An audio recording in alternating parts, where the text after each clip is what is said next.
The OSI teaches that everything in the universe happens according to the grand plan. But the stranger that arrived in Halcyon was an unplanned variable. From the moment he landed in Emerald Vale, his actions altered the course of history. The riots in Tartarus ended in a total victory for the Board. Without any significant threats to challenge their power, the Board asserted their control over the colony. The Lifetime Employment Program began immediately, and the people of Halcyon did exactly what they were expected to do. They obeyed.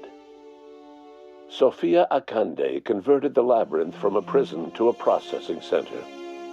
She jettisoned the original colonists out of the Hope and transformed the ship into a massive storage facility. One by one, the workers of Halcyon surrendered themselves to the program. They arrived with their families and their friends, their colleagues and their neighbors, and then, one by one, they marched into their stasis chambers. As the workers of Halcyon slept in their hibernation chambers, their settlements became ghost towns, left behind by the Board to be reclaimed by nature.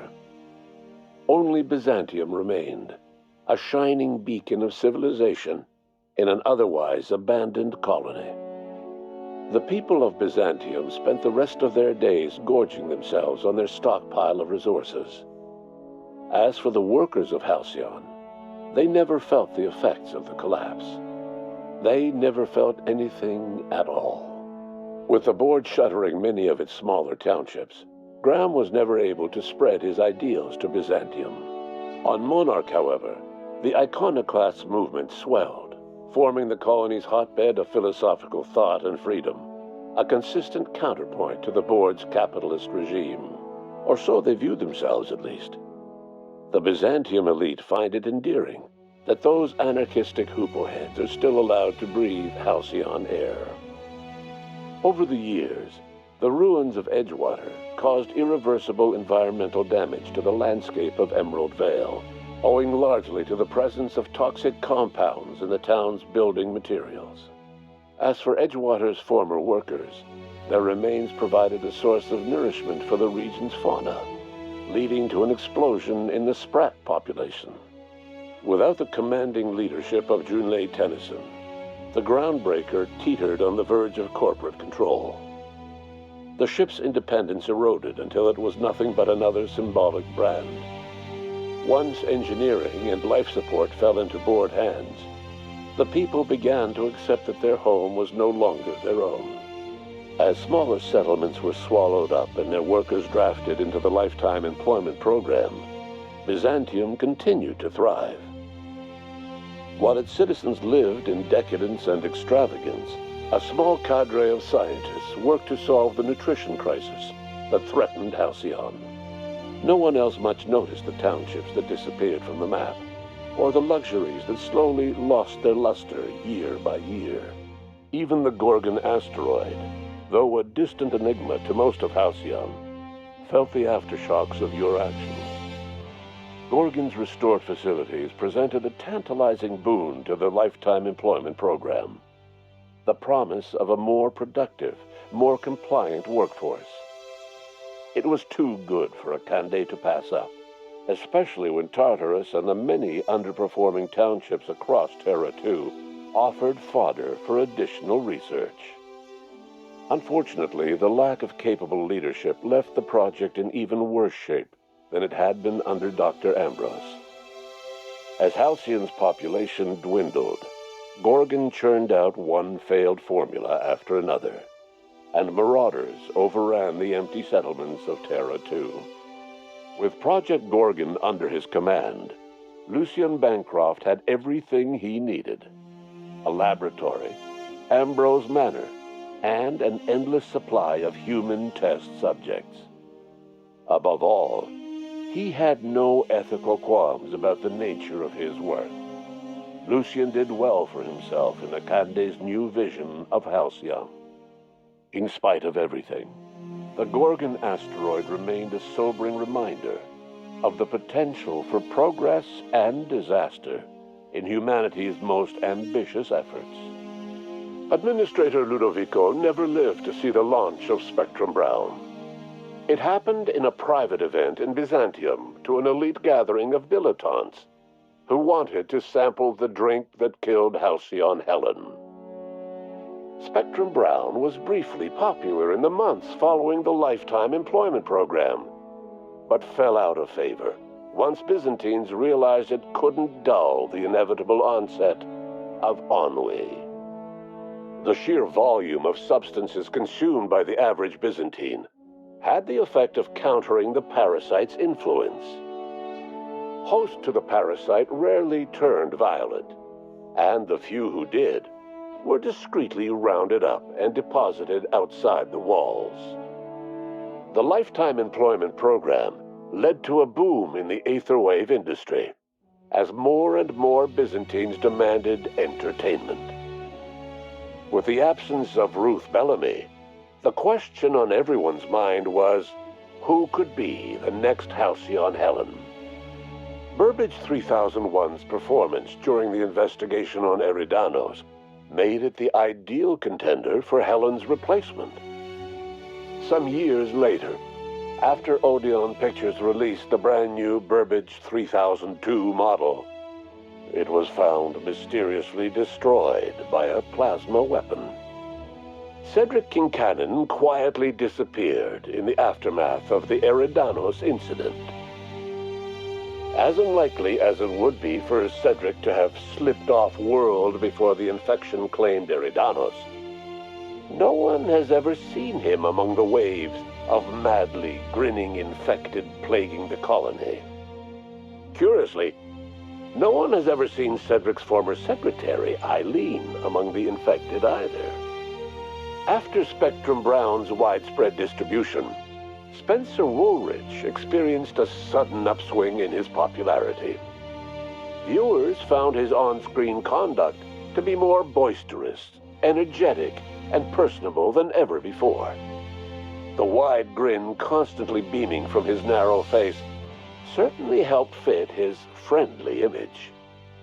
When asked about his newfound on-screen charisma, Spencer had this to say: "Happy workers lead to happy customers. Happy customers are repeat customers." Bertie Holcomb adapted to his new role as a host for parasitic slugs surprisingly well. Perhaps because he wasn't using his brain for all that much in the first place. The slugs put a swift, if unorthodox, end to Bertie's fears of being valued solely for his toss-ball skills. Of all the infected in the colony, Bertie's wild, beaming smile would always be the most genuine. The prophet of profitability was not spared from the infection quickly overtaking Eridanos.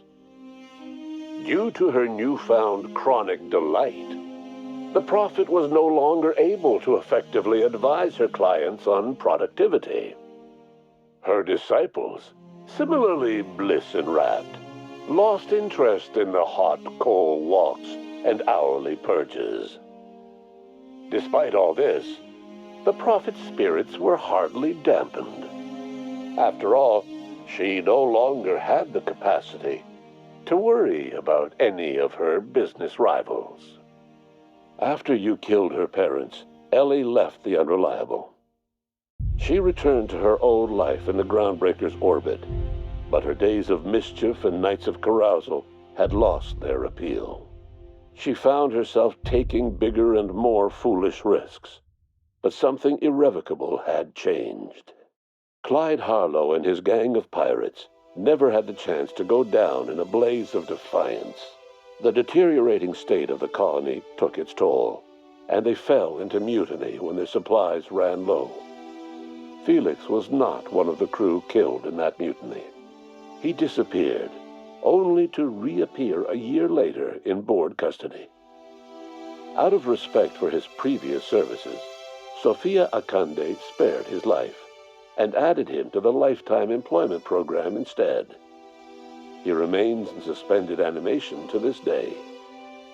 As a reward for his part in her courageous rescue, the adjutant invited the vicar, known as Max, to become one of the leaders of the Order of Scientific Inquiry. Max eventually rose to the top, becoming the presiding bishop of the OSI. He denounced his spiritual meanderings as a misguided attempt to come to terms with his long-dead parents. His only regret was that they had not lived long enough to see that he was right all along. Parvati didn't survive her adventure with you. Before his untimely death, Captain Alex Hawthorne had plans to restore and modify, for combat purposes, a sanitation and maintenance automechanical that he'd found in a state of disrepair in Emerald Vale's scrapyard. That unit remains broken down and forgotten in the unreliable supply closet to this day. Though Minister Clark was eventually released from house arrest, long years of isolation left him a changed man, little suited for bureaucratic work or for the colony that was changing around him. He remained in his estate largely by choice, fading from public view. Adjutant Sophia Akande was instrumental in executing the lifetime employment program. While the rest of Byzantium celebrated, Sophia returned to work. She devoted herself to ensuring that Byzantium remained prosperous for many generations to come, and to finding an answer to Earth's silence. With Halcyon's workers suspended in a state of hibernation, starvation and chaos are problems of the past. The lifetime employment program succeeded in its goals, but that success came at a price. The Halcyon of today is nothing at all like the colony of yesteryear. Power remains concentrated in Byzantium, but all the colony's resources serve the lifestyle of the elite, thereby transforming Halcyon into one of the smallest and most exclusive colonies in the system. And what about you, the unplanned variable in the history of Halcyon? After you rescued her in Tartarus, Sophia Akande offered you any reward you could imagine. Power, wealth, influence. However, you were more interested in the simple pleasures in life, like the smooth, artificially enhanced flavor of a Rizzo's Purple Berry Munch. Rizzo's Purple Berry Munch, the only snack in Halcyon, officially endorsed by the captain of the Unreliable. No one knows what's happened to Earth, and no one knows what the future has in store for Halcyon. All we know for certain is this: the name of the Unreliable and that of its intrepid captain will remain the subject of countless stories for years to come.